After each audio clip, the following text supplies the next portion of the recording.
Are you an influencer?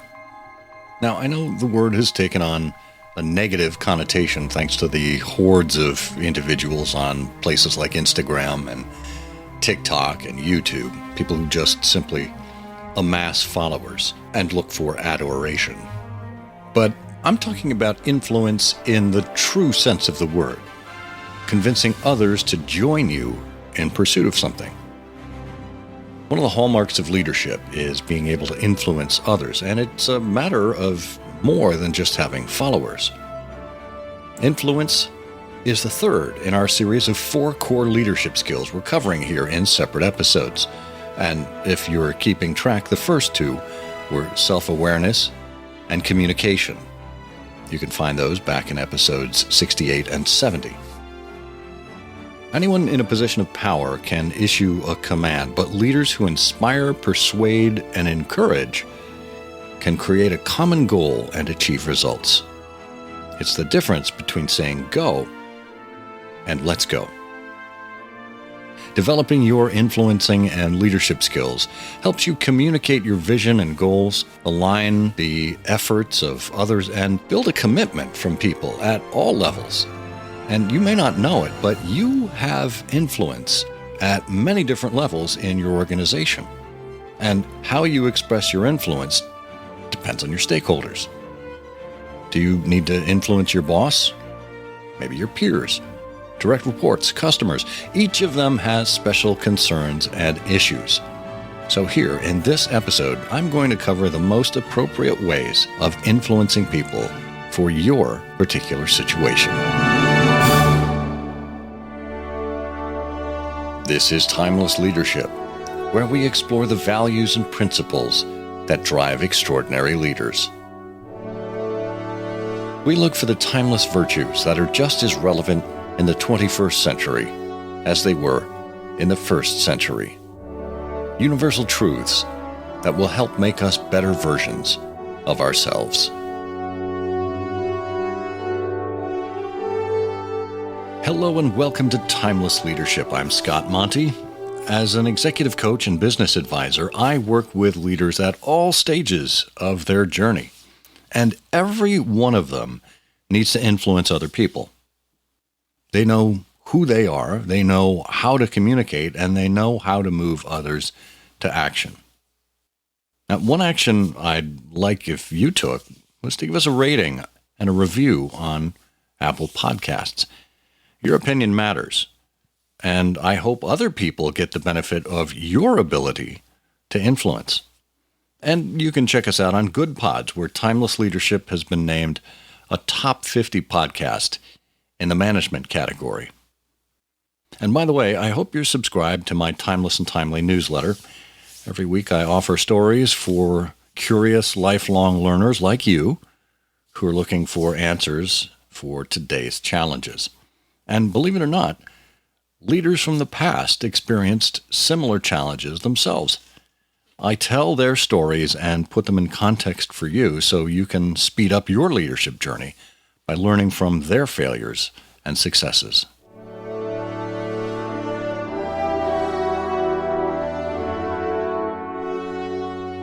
Early in your career, or in individual contributor roles, influence is about working effectively with people over whom you may not have authority.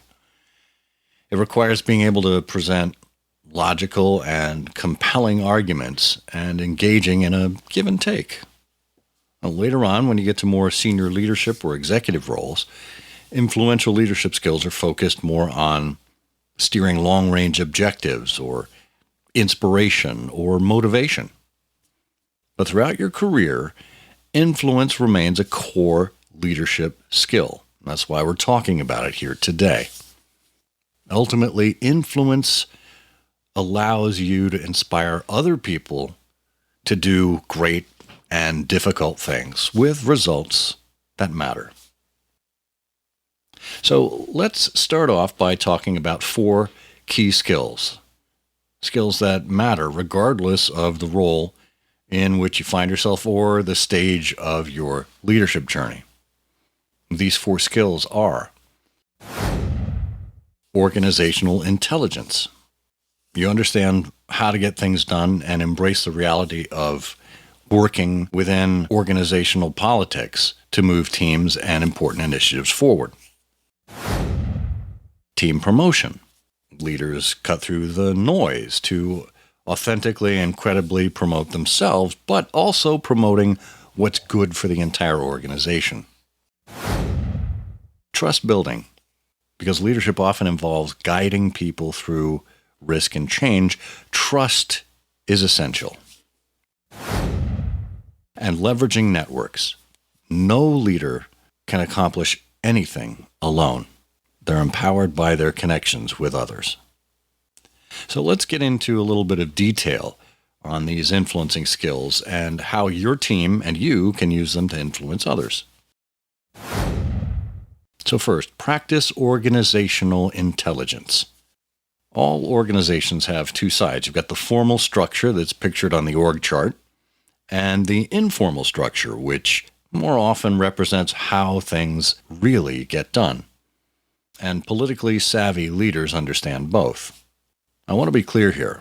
Politics gets kind of a bad rap. We're not talking about the conservative and liberal, the Republican, Democrat kind of politics. We're talking about the dynamics within an organization.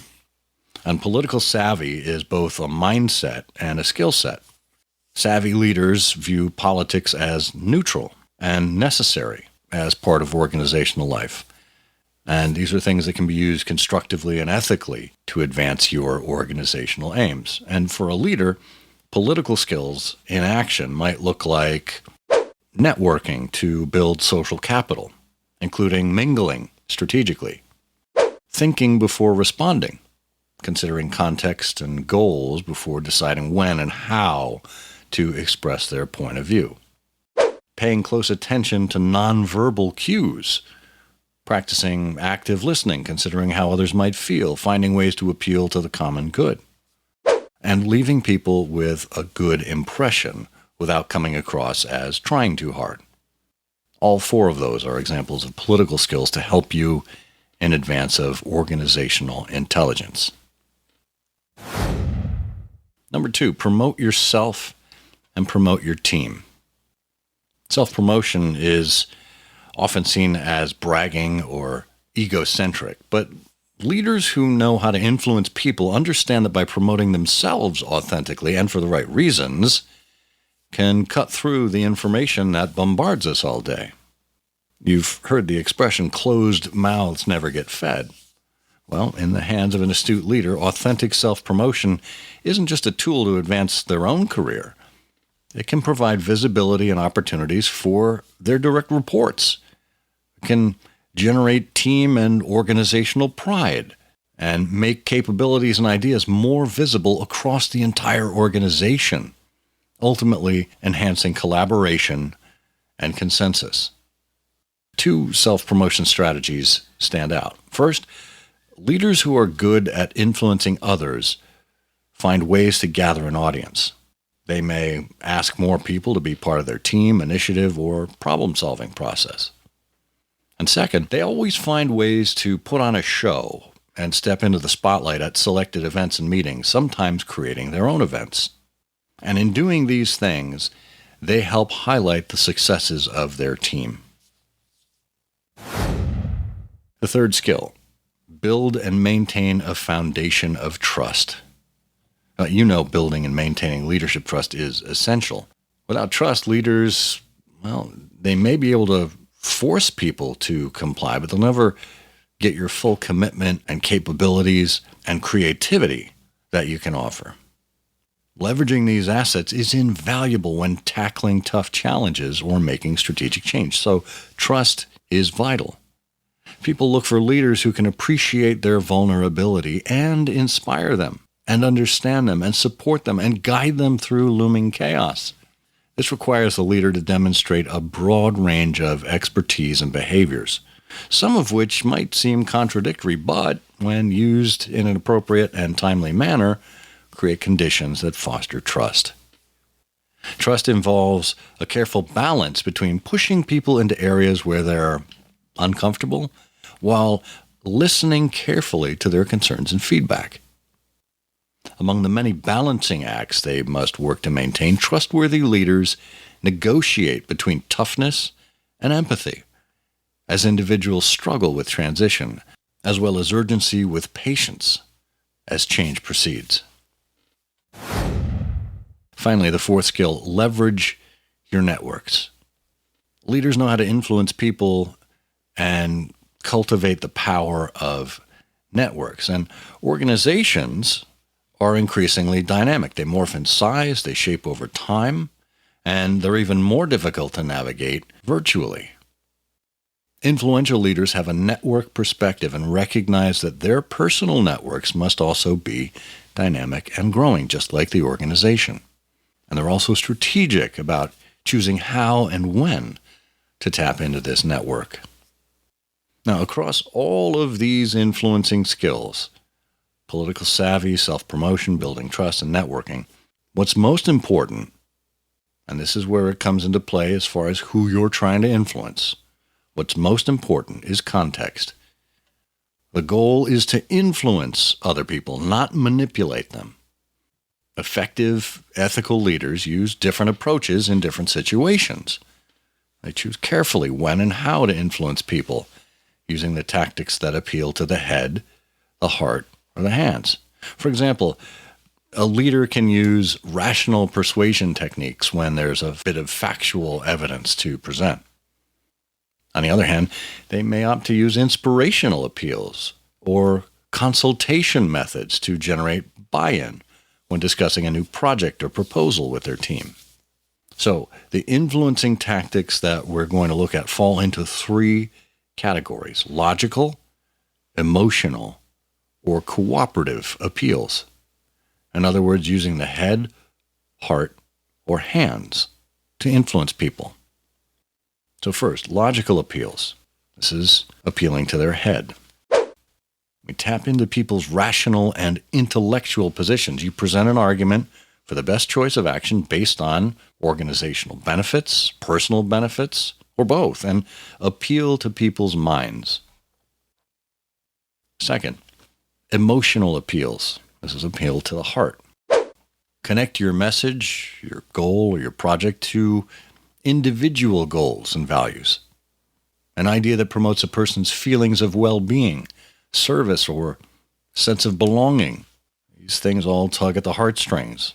That means you'll have a good chance of gaining support. And number three, cooperative appeals. The hands. Involve collaboration, consultation, and alliances, working together to accomplish a mutually important goal extends a hand to others in the organization. And this is an extremely effective way to influence people. If you listen to episode 13, when I spoke with Alan Mullally, his entire working together management system reflects that. And leaders who effectively use these tactics to influence people can achieve their goals and objectives more successfully than leaders who lack the ability, regardless of where they sit in an organization.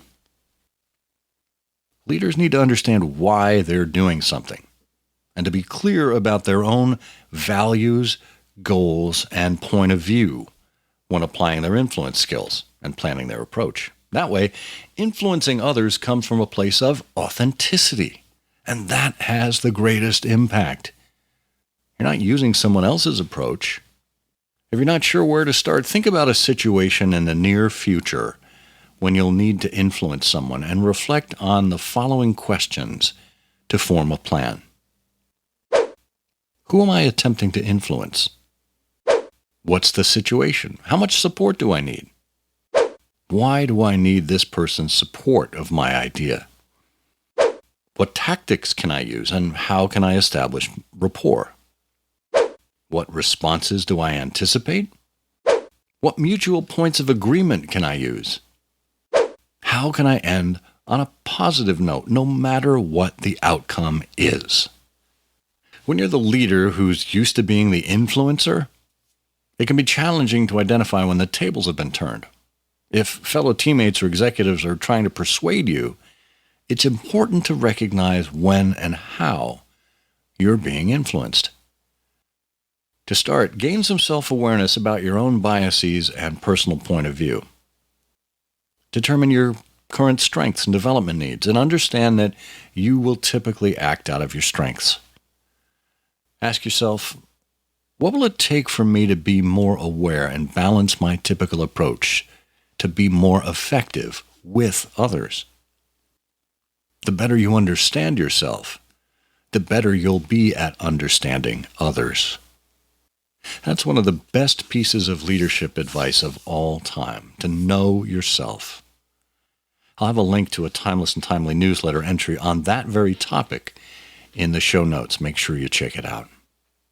If you do find yourself being influenced, consider leveraging the consultation tactic in response to offering up your thoughts, desires, and suggestions for discussion. See, this type of collaboration will be an especially helpful technique if you disagree and need to negotiate a path forward. This way, you'll be doing it in collaboration with everyone. You may discover that the time you've spent thinking about the most effective way to influence others will come in very handy for you.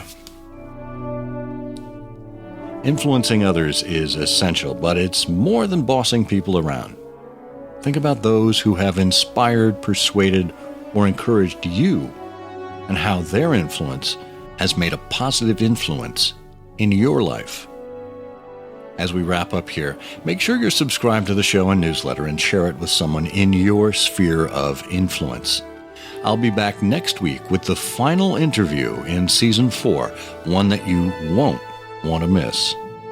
Until then, remember that when you help others to dream more, learn more, do more, and become more, you are an influential leader.